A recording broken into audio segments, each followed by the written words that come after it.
ഷേ എൻ്റെ തല മാത്രം എന്താ ഇങ്ങനെ? ബാക്കി എല്ലാവരുടെയൊക്കെ അടിപൊളി തലയാണല്ലോ. ഏതൊരു കുട്ടിപ്പെർക്ക് എൻ്റെ തലേൻ്റെ ഉള്ളിൽ കയറിയിരിക്കുക. കണ്ണും കാണാൻ വയ്യ, എങ്ങോട്ടാ പോകേണ്ടതെന്നും കാണാൻ വയ്യ. വല്ലാത്തൊരവസ്ഥ തന്നെ. എങ്ങോട്ടപ്പോൾ പോവുക? എന്തായാലും നമ്മുടെ അടുത്തൊരു തോക്കുണ്ട്, അത് വെച്ചിട്ട് ആരെങ്കിലും അടിച്ചിടാൻ പറ്റും. നേരവണ്ണം കാണും കൂടെ അല്ലേ എൻ്റെ മോനെ സീന്. വെറുതെ അങ്ങ് അടിച്ചപ്പോഴത്തേനും കയറി. എന്തായാലും കൊള്ളാം. കണ്ണ് കാണുന്നില്ലെങ്കിലും അടിച്ച് കൊല്ലാം. ഇതെന്താണ്? വലയോ സ്പൈഡർമാനോ? ഇവനാരടാ? അല്ലേലെ കണ്ണ് കാണാൻ വയ്യ. അവനെ കൊണ്ട് അവനൊക്കെ ഏത് കണ്ണ് കാണാൻ വയ്യില്ല, നമ്മളെ അടിച്ച് കൊല്ലും. അതൊക്കെ അത്രേ ഉള്ളൂ.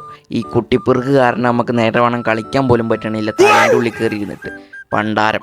എന്തായാലും നമുക്കെന്തായാലും കുറച്ച് മെഡിക്കിറ്റ് അടിക്കാൻ കഴിച്ചു. ഓക്കെ, ലോ ലോ ലോ ലോ. എന്തായാലും നമുക്കെന്തായാലും എന്തേലൊക്കെ പെറുക്കി എറിയാം. ഒന്നും കാണാൻ വയ്യ, അങ്ങോട്ട് പെറുക്കി എറിയാൻ നമുക്ക് തന്നെ ഡാമേജ് കൊള്ളുകയാണ് ഈ കുട്ടിപ്പെറുക്ക് കാരണം. എന്തായാലും അങ്ങോട്ടൊന്ന് പോണ ഒരുത്തൻ എന്തായാലും ചെറുതായിട്ടൊക്കെ ഒന്ന് കാണുന്നുണ്ട്. എന്തായാലും അവനെ അടിച്ചിടാൻ പറ്റും നോക്കട്ടെ. എന്തായാലും ടീമേറ്റ് അടിച്ച് കൊന്നിട്ടുണ്ട് ഗൈസ്. ഓക്കെ, ഇതെന്താണ്